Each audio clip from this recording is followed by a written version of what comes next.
नमस्कार, न्यूज 18 राजस्थान पर आप सभी का स्वागत है। मैं हूं आपके साथ हेमंत कुमार और आप देख रहे हैं हरो राजस्थान। चलिए खबरों की शुरुआत करेंगे बड़ी खबर के साथ। प्रधानमंत्री नरेंद्र मोदी ने आज प्रगति मैदान कॉरिडोर के तहत बनाई गई टनल और 5 अंडरपास का उद्घाटन किया है। इस दौरान पीएम मोदी का एक अनोखा अंदाज देखने को मिला है, जहां उन्होंने उद्घाटन के बाद रास्ते पर पड़े कचरे को अपने हाथों से उठाया। वहीं उन्होंने रास्ते पर पड़ी बोतल को भी उठाया। पीएम ने ऐसा करके आम जनता के लिए मिसाल पेश की और स्वच्छता का संदेश दिया। आपको बता दें कि ये कॉरिडोर 6 लेन का है। कॉरिडोर की मुख्य सुरंग प्रगति मैदान से गुजरते हुए पुराना किला रोड होते हुए रिंग रोड को इंडिया गेट से सीधा जोड़ती है। इसके जरिए प्रगति मैदान के विशाल बेसमेंट पार्किंग तक सीधे पहुंचा जा सकता है। तो प्रधानमंत्री ने आज इस टनल का उद्घाटन किया है, शुभारंभ किया और इस मौके पर देश को एक खास संदेश भी दिया कि स्वच्छता हम सब के लिए कितनी जरूरी है और स्वच्छता का पालन करना चाहिए। आसपास की जगहों को हम सबको मिलकर के स्वच्छ रखना होगा, तभी देश साफ सुथरा रह सकता है। तो प्रधानमंत्री का यह बड़ा संदेश देश की जनता को। प्रधानमंत्री नरेंद्र मोदी ने प्रगति मैदान टनल का उद्घाटन किया है। रास्ते में पड़ी हुई बोतल को उन्होंने हटाया और साथ ही टनल के काम को उन्होंने देखा है। तो वहीं कांग्रेस की तिरंगा रैली को लेकर के बड़ी जानकारी मैं आपको बता दें। राजधानी जयपुर में कांग्रेस पार्टी ने तिरंगा रैली निकाली। अग्निपथ के विरोध में कांग्रेस पार्टी की तरफ से ये तिरंगा रैली निकाली गई। मुख्यमंत्री अशोक गहलोत ने इस रैली को अमर जवान ज्योति से फ्लैग ऑफ करके रवाना किया। गोविंद सिंह डोटासरा समेत कांग्रेस पार्टी के नेता, कार्यकर्ता, पदाधिकारी इस रैली में शामिल हुए। कांग्रेस कार्यकर्ताओं ने जोरदार नारेबाजी भी की। अमर जवान ज्योति से बड़ी चौपर तक ये रैली निकली। गुलाबी नगरी में बारिश की रिमझिम बूंदों के बीच कांग्रेस पार्टी के कार्यकर्ता खासा जोश में दिखाई दिए। मुख्यमंत्री अशोक गहलोत ने इस रैली को रवाना किया। रैली में कांग्रेस पार्टी के मंत्री, पदाधिकारी, कार्यकर्ता। ये तस्वीरें मुख्यमंत्री अशोक गहलोत के साथ पीसीसी चीफ गोविंद सिंह डोटासरा, प्रताप सिंह खाचरियावास, ममता भूपेश, महेश जोशी, तमाम मंत्रियों की मौजूदगी में ये रैली यहां से रवाना हुई, बड़ी चौपर तक निकली है।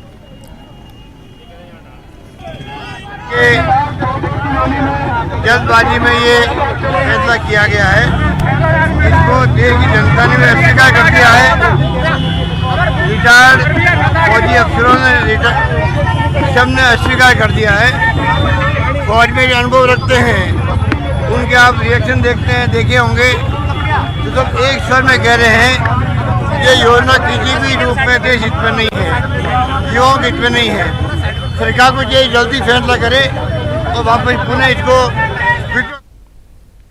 तो वहीं राजस्थान विधानसभा के उपनेता प्रतिपक्ष राजेंद्र राठौड़ श्रीगंगानगर के दौरे पर रहे। इस दौरान उन्होंने कहा है कि हाल ही में आई बहुचर्चित अग्निपथ योजना ने सभी विपक्षी दलों को कटघरे में खड़ा किया है। उन्होंने कहा कि युवाओं को अग्निपथ योजना को समझाकर इसका समझ करके फायदा उठाना चाहिए, ताकि सेना में भर्ती होकर के देश सेवा करने के साथ साथ उन्हें मान सम्मान भी हासिल होगा।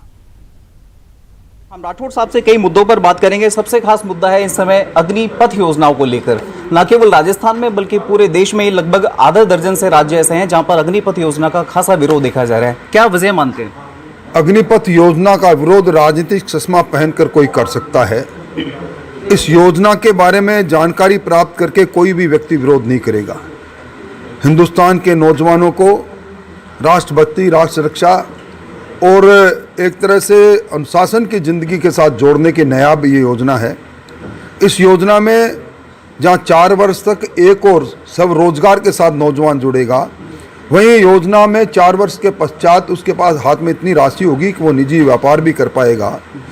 रक्षा मंत्रालय, गृह मंत्रालय, खेल मंत्रालय में 10% आरक्षण की बात भी सरकार ने की है और 1 दर्जन से ज़्यादा राज्य सरकारें भी अपनी सरकारों में इनको इस प्रकार के अग्निपथ योजना से जुड़े हुए नौजवानों को अपने सरकारी नौकरियों में वरीयता देंगे। तो वहीं केंद्र सरकार की सेना भर्ती के लिए अग्निपथ योजना को लेकर के देश के कई राज्यों में इसका विरोध प्रदर्शन जारी है और इसी को रोकने और समाज में शांति व्यवस्था बनाए रखने के लिए राजसमंद पुलिस ने विभिन्न नगर और कस्बों में फ्लैग मार्च किया है। ये फ्लैग मार्च राजनगर वारा चौक से शुरू हुआ। काकरोली पुलिस चौकी तक जाकर के संपन्न हुआ। वहीं पुलिस प्रशासन ने आमेट और कुंभलगढ़ इलाकों में भी फ्लैग मार्च किया है। लोगों से भ्रामक खबरों तथा सोशल मीडिया पर प्रसारित होने वाले संदेशों से बचने की अपील की है।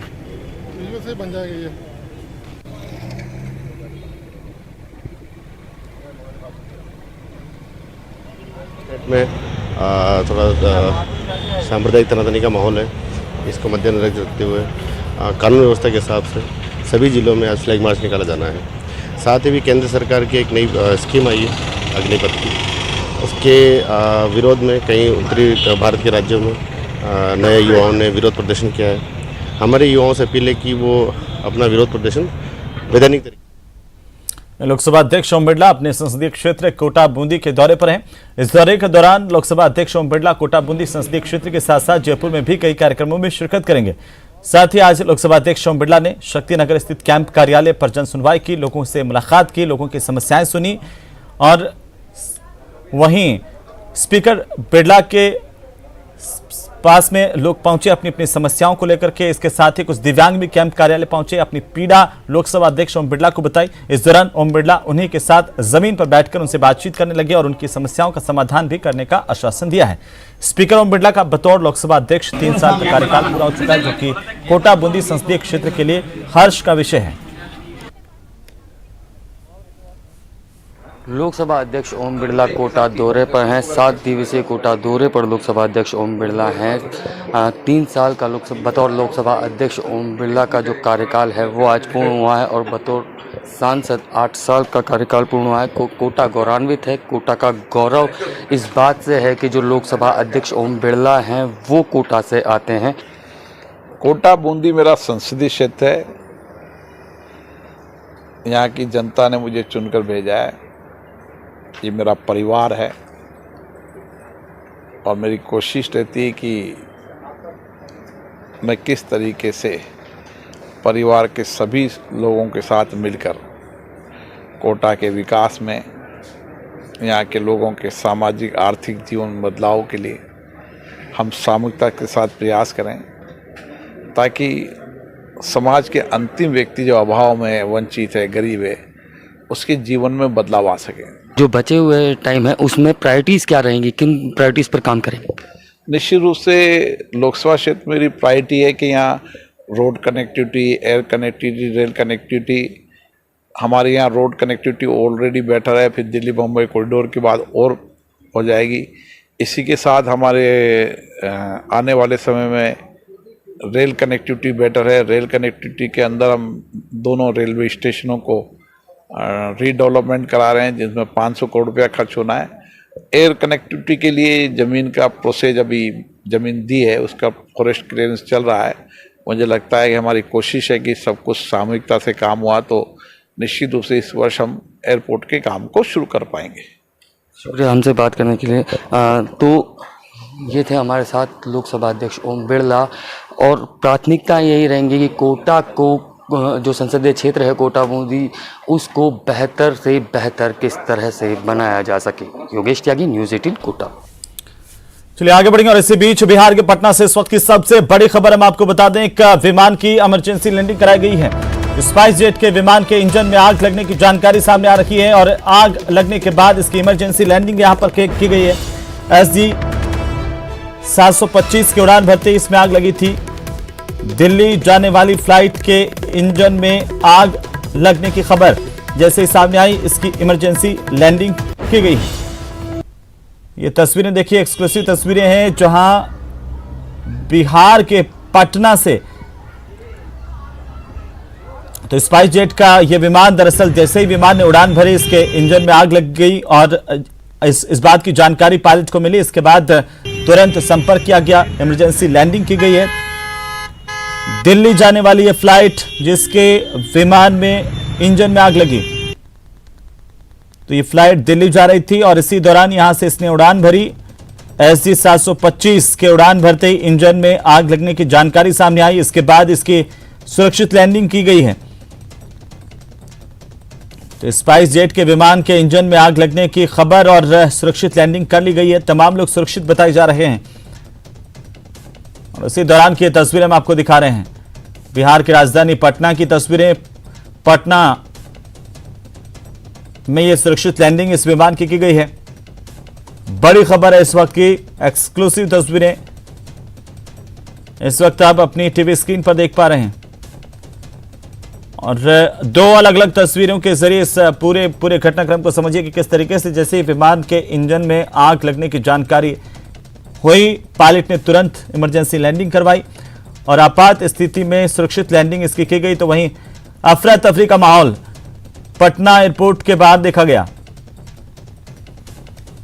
पता ऐसे चला क्योंकि कुछ लोग बहुत पैनिक कर गए थे, वो लोग चिल्लाने लगे थे कि स्पार्क्स हो रहे हैं, फायर हो रहे हैं। कैसे पता चला, हमें पहले विश्वास नहीं हुआ था कि सच में कुछ है। मुझे लगा शायद लोग ऐसे ही थोड़ा सा घबरा गए हैं, लेकिन फिर जब अनाउंसमेंट हुई कि हम लोग अभी रिटर्न कर रहे हैं, तब लगा कि हाँ सच में किसी को चोट वगैरह तो नहीं आई है ना? नहीं, किसी को चोट नहीं लगी। जैसे टेक ऑफ की लेफ्ट साइड से जो गोल वाला जिसमें पंखा है, उससे पीछे की तरफ बहुत तेज बड़ा बड़ा आग का गोला जैसा चिंगारी चलने लगा, जो हम लोग तुरंत केविन को इन्फॉर्म किए और उसके बाद फिर वो इन्फॉर्म किया, उसके बाद उसको इमरजेंसी लैंडिंग कराया गया।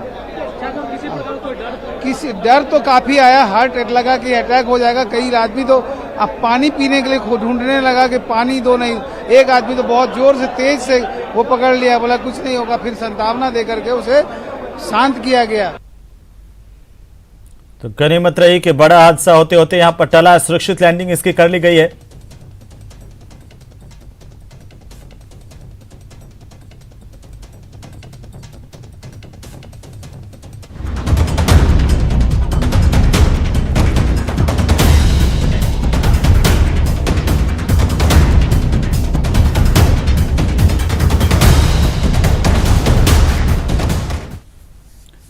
तो वहीं मौसम की बात करेंगे। प्रदेश में मौसम का मिजाज बदल गया है। जयपुर, दौसा, बीकानेर समेत कई जिलों में झमाझम बारिश हुई है। गर्मी से लोगों को राहत मिली है, आपको बता दें, लेकिन प्रशासन के दावों की पोल खुल गई। जल भराव से वाहन चालकों को भारी परेशानी का सामना करना पड़ा और निचले इलाकों में पानी भरने की भी खबर है। कई इलाके ऐसे जहां पर भारी बारिश के बाद पानी भर गया। पानी की निकासी समुचित तौर पर नहीं होने से लोगों की परेशानी भी हुई है। जयपुर, दौसा, बीकानेर समेत तमाम जगहों पर बारिश हुई है। मौसम विभाग की ओर से 15 जिलों में अलर्ट जारी किया गया है। तेज हवाओं के साथ बारिश होने की संभावनाएं जताई गई हैं और ये प्री मानसून बारिश है। इसके बाद अगले 2 दिनों में मानसून पहुंचने की भी उम्मीद जताई जा रही है। लेकिन बहरहाल आप ये तस्वीरें देखिए किस तरीके से लगातार बारिश का दौर कई जगहों पर इस वक्त जारी है। राजधानी जयपुर समेत अलग अलग जिला मुख्यालयों और अलग अलग जिलों में भी बारिश की खबरें मिल रही हैं। लेकिन इन्हीं खबरों के बीच में स्थानीय निकायों की लापरवाही लोगों पर भारी पड़ती हुई नजर आई। राजधानी जयपुर के साथ साथ टोंक, भीलवाड़ा, श्रीगंगानगर, दौसा, झुंझुनू की तस्वीरें आपकी टीवी स्क्रीन पर हैं। यहां पर बीती रात से ही जोरदार बारिश हुई है, लेकिन बारिश के बाद पानी की निकासी सही तरीके से नहीं हो पाने से, ड्रेनेज सिस्टम ठीक नहीं होने से और नालों की सफाई समय पर नहीं होने से समस्या पैदा हुई। कई इलाकों में लोगों को भारी परेशानी का सामना करना पड़ा। दौसा की तस्वीरें देखिए, सड़कें दरिया में तब्दील हो गई। राजधानी जयपुर में भी निचले इलाकों में जल भराव हुआ है, तो भीलवाड़ा, श्रीगंगानगर और झुंझुनू, टोंक में भी जल भराव की समस्या लोगों के लिए परेशानी का सबब बनी है। इसी के साथ अलग अलग जगहों की कुछ और तस्वीरें भी देखिए। राजधानी जयपुर की तस्वीर पहले, उसके बाद सीकर और उसके बाद अजमेर और कोटपुतली की तस्वीरें। यहां पर भी मौसम सुहाना हो गया और लगातार बारिश का दौर देखने को मिल रहा है। आज सुबह से ही कई इलाकों में बारिश शुरू हुई, जो अभी तक जारी है। देर रात को भी कई इलाकों में बारिश हुई है। तो प्रदेश में अलग अलग जगहों पर बारिश की खबर मिल रही है। आपको बता दें कि लगातार बारिश के बाद लोगों को परेशानी का सामना करना पड़ा। कई जगहों पर पानी भरने की समस्या भी सामने आई है। भीलवाड़ा, दौसा, झुंझुनू की तस्वीरें भी आपकी टीवी स्क्रीन पर। कई निचले इलाकों में पानी भर गया है। तेज बारिश की वजह से स्थानीय निकायों की तैयारी की पोल खुल गई है और जो दावे किए जा रहे थे वो भी पानी पानी हो गए हैं। तो दौसा जिले में बीती रात को जोरदार बारिश हुई है। जिले के अधिकतर इलाकों में बारिश होने से खेत पूरी तरह से जलमग्न हैं। वहीं शहरों में भी सड़कें दरिया बनी हुई हैं। दौसा जिला मुख्यालय पर बीते 24 घंटे में 92 mm, मोरेल बांध पर 80 mm, बांदीकुई में 59 mm और महुआ में 50 mm बारिश दर्ज की गई है। बीते 24 घंटे में अच्छी बारिश होने की वजह से खेत जलमग्न है और किसान बुआई की तैयारी में जुटे हुए हैं, लेकिन खेतों में पानी भरा होने की वजह से किसानों की बुआई प्रभावित हो रही है। इधर प्री मानसून की बारिश नहीं, दौसा नगर परिषद के दावों की पोल खोल करके रख दी है। तस्वीरें देखिए, समझिए कि किस तरीके से जो दावे किए जाते हैं स्थानीय निकायों की तरफ से, लेकिन समय पर ना तो नालों की सफाई हुई और ना ही ड्रेनेज सिस्टम को ठीक किया गया। तो दौसा में हुई बारिश का जायजा लिया हमारे संवाददाता आशीष शर्मा ने, उसे भी देखिए। पिछले 2 दिनों से दौसा में प्री मानसून की बारिश हो रही है। बारिश से पूरा शहर जलमग्न है। सबसे पहले हम आपको नई मंडी रोड की तस्वीरें दिखाना चाहेंगे। ये दौसा का नई मंडी रोड है और पिछले 2 दिनों से यहाँ के इसी तरह के हालात हैं और यहाँ पर पानी की निकासी की समुचित व्यवस्था नहीं है। उसी का परिणाम है कि यहाँ पर पानी निकला नहीं है क्योंकि नालों की सफाई नहीं की गई। जैसे प्री मानसून से पहले नालों की सफाई होनी चाहिए थी, लेकिन नालों की सफाई नहीं हुई, नालियों की सफाई नहीं हुई, जिसके कारण जो कचरा है वो सड़कों पर आ चुका है। बारिश की बात करें तो बारिश जो दौसा जिला मुख्यालय है, यहाँ पर 92 mm बारिश दर्ज की गई है बीते 24 घंटे में। इसके अलावा जो बात करें तो बांदीकुई में 59 mm बारिश हुई है, मोरेल बांध में 80 mm बारिश हुई है, महुआ में 50 mm बारिश हुई है। ऐसे में पूरे जिले में अच्छी बारिश हुई है। खेत जलमग्न है, किसान बुआई की तैयारियों में जुटे हुए हैं, लेकिन इस तरह के हालात हैं क्योंकि बारिश के बाद में पानी की निकासी होनी चाहिए थी। सड़कें कुछ घंटे में खाली हो जानी चाहिए थी, लेकिन यहाँ पर करीब 12 से 15 घंटे हो चुके हैं। लेकिन ये जो सड़क है पूरी तरह पानी से भरी हुई है और ऐसी केवल मंडी रोड के हालात नहीं है, अधिकतर छोटी गलियाँ हों या फिर मुख्य सड़कें हों, सभी जगह इस तरह के हालात हैं क्योंकि नालों की सफाई नहीं हुई, नालियों की सफाई नहीं हुई। उसी का परिणाम अब जनता भुगत रही है। आशीष शर्मा, न्यूज़ 18 दौसा। उधर बारां जिले के अंता में बारिश का मौसम शुरू होते ही प्रशासन के दावों की पोल खुल गई। पानी की निकासी नहीं होने से आसपास की कॉलोनियों में पानी भरने का खतरा मंडराने लगा है। लोगों को भारी परेशानी का कई इलाकों में सामना करना पड़ रहा है। भारी गंदगी जो नालों में जमा हुई थी वो बारिश के पानी की वजह से सड़कों पर आ गई, इससे लोगों को भारी परेशानी भी हुई है। निचले इलाके खासतौर पर हैं, वो प्रभावित हो सकते हैं। बीते 24 घंटे में जयपुर समेत 18 जिलों में बारिश हुई है, जिसमें 12 में भी बारिश हुई है। इससे भीषण गर्मी से लोगों को जरूर राहत मिली है, लेकिन बाकी जो परेशानी है जल भराव की, वो लोगों के लिए बड़ी परेशानी साबित हुई है। कोटा बारां का ये नाला है, एक रोड है और आदर्श नगर है। इसमें आज तक इस नाले की सफाई नहीं हुई और बरसात में 3 महीने तक 2.5 महीने तक इसका पानी भरा हो रहता है, जिसमें कई प्रकार की बीमारियां वगैरह होती रहती है और जो वृद्ध आदमी है वो कई मरतबा इसमें गिर जाते हैं, तो निकलने में बड़ी परेशानी आती है। नगर पालिका को शिकायत नहीं करी क्या आप लोगों ने? नगर पालिका को श्रीमान सचिव महोदय को भी निवेदन किया, वार्ड पार्षद को भी कई मरतबा उसको पर्सनल बताया, दिखाया, लेकिन इस पर कोई तवज्जो नहीं दी जा रही है। परसों को रोज भी मैं श्रीमान अधिशासी अभी उनसे निवेदन किया है, उसके बावजूद भी कोई देखने के लिए नहीं आ रहे। और बात टोंक की, जहां पर 25 मिनट की बारिश में ऐसा सैलाब आया कि शहर की गलियां दरिया बन गई और उन गलियों में खड़ी गाड़ियां और रखा हुआ सामान तिनके की तरह से बहने लगा।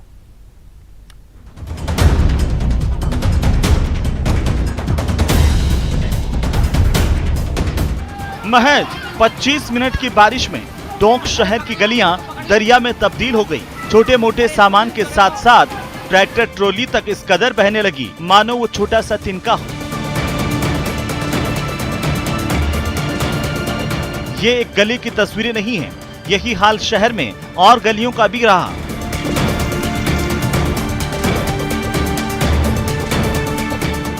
कहा जा रहा है कि नालों की सफाई समय पर पूरा नहीं हो पाने की वजह से बारिश का पानी सड़क पर आ गया और शहर की तस्वीर बदल गई। आपको बता दें कि टोंक में करीब 50 नालों की सफाई नहीं हुई। इन नालों की सफाई के लिए नगर परिषद ने 25 लाख का टेंडर भी किया, लेकिन सफाई नहीं हुई। न्यूज़ 18 ने शनिवार को ही वहां की तस्वीरें दिखाई थी और आशंका जताई थी कि बारिश हो गई तो फिर हाल बुरा हो सकता है। उस वक्त यहां के लोगों ने भी नालों की सफाई को लेकर अतिक्रमण तक पर सवाल उठाए थे। सर, ये अतिक्रमण जो आगे कर रहा है ना, उसकी वजह से नाला बहुत सगड़ा हो गया। सगड़ा होने की वजह से इसमें पूरे पन्नियाँ, इसमें सब चीज़ ऐसे फंसी हुई है सर, उसके अंदर आगे जा नहीं पाता बिल्कुल भी। जब पानी आता है बरसात के अंदर, ये ऊपर चल जाता है तो गाड़ी मोटरसाइकिल वाले आते हैं, जब भी वो नले में गिर जाते हैं। किसी की टंकी गिर जाती है दूध वाले की, कोई कैसा गैया चलती होती है, गैया गिर जाती हैं और आगे नले के ऊपर आगे पानी तो जाता ही नहीं है। न्यूज़ 18 राजस्थान को यह भी जानकारी मिली है कि 60 पार्षदों वाले नगर परिषद, जहां कांग्रेस का बोर्ड है, उस बोर्ड ने नालों की सफाई का काम सभापति के पार्टनर को दिया था, जिन्होंने अपना काम समय पर खत्म नहीं किया और उसी का नतीजा है कि सड़कों पर गाड़ियां चल नहीं रही थी बल्कि बह रही थी। टोंक से न्यूज 18 राजस्थान के लिए दौलत पारिक की रिपोर्ट। तो वहीं भीलवाड़ा में न्यूज 18 राजस्थान की खबर का बड़ा असर हुआ है। अधिकारी मौके पर पहुंचे और सड़क की मरम्मत का काम शुरू किया गया है। ये खबर हमने प्रमुखता से दिखाई थी कि किस तरीके से बारिश में सड़क यहां पर धंस गई थी और गड्ढों की वजह से ये हादसे को भी आमंत्रण दे रही थी। और इसके बाद प्रशासन जागा है। न्यूज 18 राजस्थान पर खबर दिखाए जाने के बाद इसे ठीक करने का काम शुरू किया गया है। अधिकारी मौके पर पहुंचे और उसके बाद यहां काम को शुरू किया गया है। सड़क ठीक की जा रही है। जगह जगह से सड़क धंस गई और खासतौर पर सीवरेज के धंसने से बड़े हादसों को निमंत्रण भी दे रही थी। न्यूज 18 राजस्थान ने इस खबर को प्रमुखता से दिखाया। आखिरकार इसके बाद प्रशासन जागा और यहां पर इसे ठीक करने का काम शुरू किया गया है। तो भीलवाड़ा में न्यूज 18 राजस्थान की खबर का बड़ा असर हुआ है।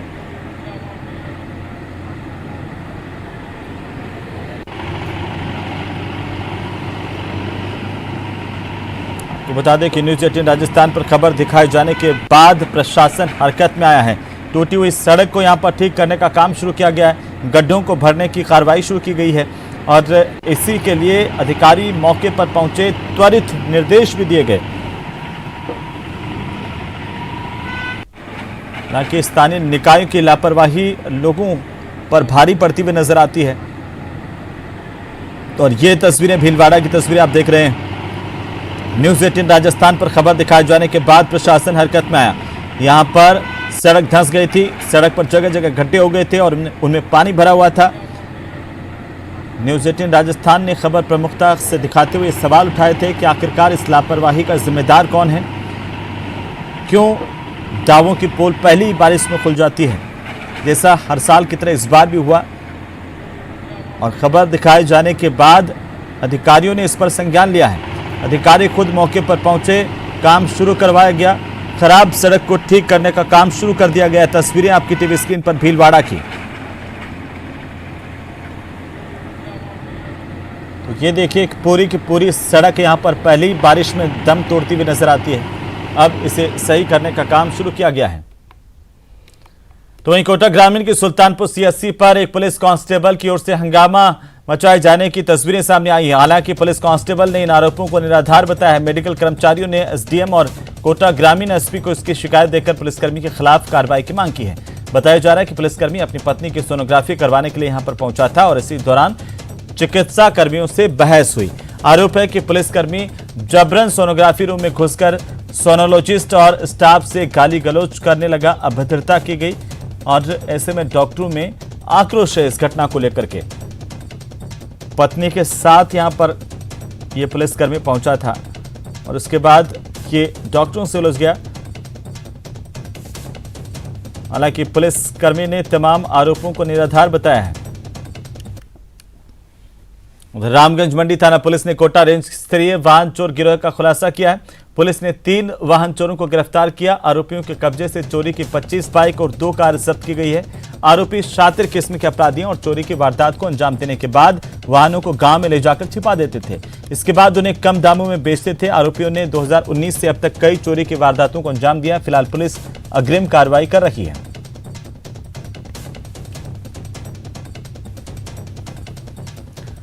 चलिए आगे बढ़ेंगे। कोविड स्वास्थ्य सहायकों का आंदोलन लगातार जारी है। राजधानी के शहीद स्मारक पर लगभग 2 महीने से स्वास्थ्य सहायक धरना दे रहे हैं। इस दौरान देर रात को हुई बारिश के चलते स्वास्थ्य सहायकों के टेंट उखड़ गए। बावजूद इसके स्वास्थ्य सहायक लगातार यहां पर धरने पर डटे हुए हैं। सरकार से स्वास्थ्य सहायकों को संविदा कैडर में शामिल करने की मांग की जा रही है।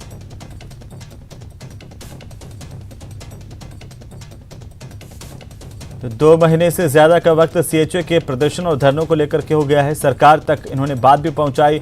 सरकार और इनके बीच में बात भी हुई लेकिन बात बन नहीं पाई।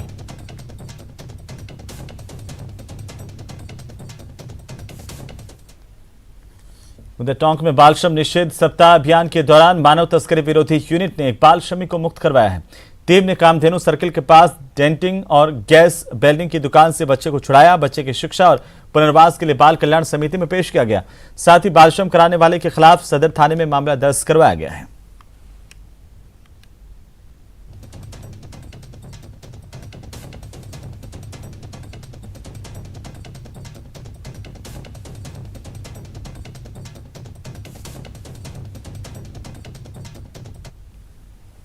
उधर राजधानी जयपुर में द्रव्यवती नदी से जुड़े नाले में एक युवक की लाश मिलने से सनसनी फैल गई।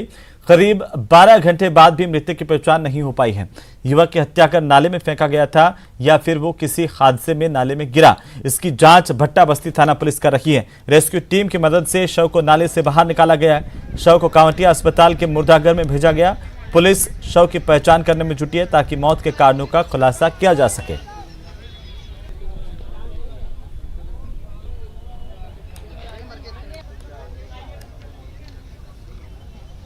तो जैसे ही लोगों को पता चला, आसपास के लोग भी मौके पर पहुंच गए। शव को देख करके पुलिस को इसकी सूचना दी गई। उधर प्रतापगढ़ में फूड पॉइजनिंग से 7 लोगों के बीमार होने की बड़ी खबर मिल रही है। आपको बता दें कि एक ही परिवार के 7 लोगों की तबीयत बिगड़ी है। इलाज के दौरान 2 बच्चों की मौत होने की भी जानकारी मिली है। 5 लोगों का अस्पताल में इलाज चल रहा है। घंटाली थाना इलाके की घटना बताई जा रही है। प्रतापगढ़ में फूड पॉइजनिंग का मामला, 7 लोग बीमार हुए हैं। घंटाली थाना इलाके की घटना है। इलाज के दौरान 2 बच्चों की मौत होने की जानकारी सामने आ रही है।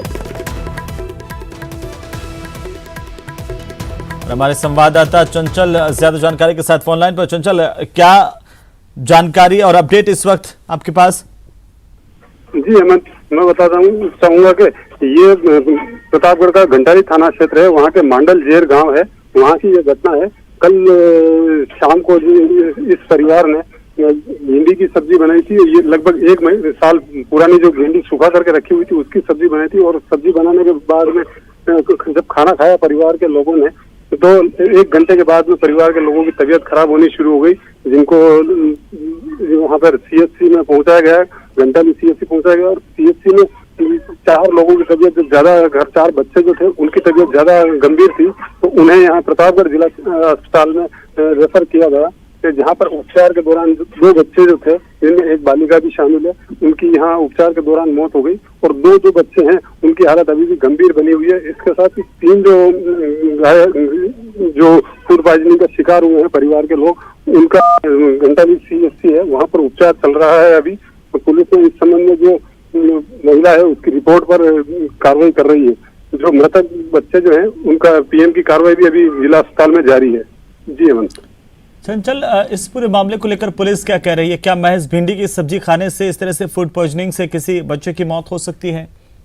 जी हेमंत, पुलिस का कहना है कि ये जो भिंडी है लगभग 1 साल पुरानी थी। ये सुखा करके घर के अंदर रखी हुई थी और वही सूखी भिंडी की सब्जी जो है वो बनाई थी। तो उसके चलते हो सकता है कि कहीं न कहीं, क्योंकि सारा क्षेत्र जो है कृषि प्रधान क्षेत्र है, तो कहीं इसमें विषाक्त वस्तु भी मिल सकती है। तो ये भी इसका एक कारण माना जा रहा है। तो हो सकता है कि इसके पीछे यह भी एक कारण रहा हो। चलिए, बहुत शुक्रिया चंचल तमाम जानकारी के लिए। 5 लोगों का अस्पताल में इलाज चल रहा है। 2 बच्चों की यहाँ पर मौत हुई है। प्रतापगढ़ में फूड पॉइजनिंग को लेकर के 7 लोगों के बीमार होने की खबर मिल रही है। 2 बच्चे मौत के मुंह में समा गए। इलाज के दौरान मौत हुई है। बहरहाल पुलिस की जांच जारी है और जांच के बाद ही तमाम चीजें साफ हो पाएंगी कि क्या भिंडी की सब्जी खाने से किसी बच्चे की मौत हो सकती है। अमूमन लोग इस इलाके में भिंडी को सुखा करके रख देते हैं, उसका इस्तेमाल करते हैं, लेकिन यहाँ पर इस तरह का ये जो मामला है वो कई सवाल भी खड़े कर रहा है। घंटाली थाना इलाके की घटना है। प्रतापगढ़ में फूड पॉइजनिंग से 7 लोग बीमार हुए, 2 बच्चों की मौत हुई है।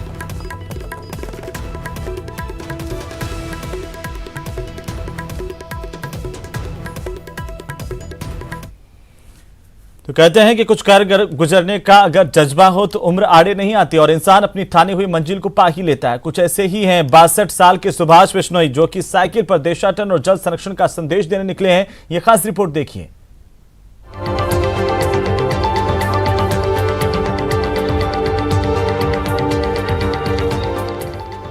साइकिल पर पूरे देश की यात्रा पर निकले ये हैं हरियाणा के सिरसा जिले के एक छोटे से गांव काली रावल के रहने वाले सुभाष चंद्र बिश्नोई। 62 साल के बिश्नोई अपनी राजकीय सेवा की रिटायरमेंट के बाद देशाटन पर निकले हैं, वो भी अपनी साइकिल पर। जिंदगी के लिए जल जरूरी है, यही संदेश जन जन तक पहुंचाने के मकसद से साइकिल पर पूरे देश की यात्रा पर निकले सुभाष पिछले 15 महीनों में 18 राज्यों की यात्रा कर चुके हैं और इस यात्रा में वे 16,000 किलोमीटर का सफर भी पूरा कर चुके हैं। वहाँ से जोधपुर और जोधपुर से गंगानगर होते हुए पंजाब में जाऊंगा, पंजाब से आपका जम्मू और जम्मू से हिमाचल से फिर उत्तराखंड से यूपी और यूपी से दिल्ली में प्रवेश करूंगा। तो ये मेरे 5 स्टेट बाकी हैं जिसमें मुझे 2 महीने का समय लगेगा। आपको बता दें कि सुभाष बिश्नोई मार्केटिंग बोर्ड में मंडी सुपरवाइजर के पद से सेवानिवृत्त हुए हैं और अब समाज को नया संदेश देने के लिए लगातार साइकिलिंग कर रहे हैं। तो फिलहाल वक्त एक छोटे से ब्रेक का, जल्द लौटेंगे, बने रहिए हमारे साथ।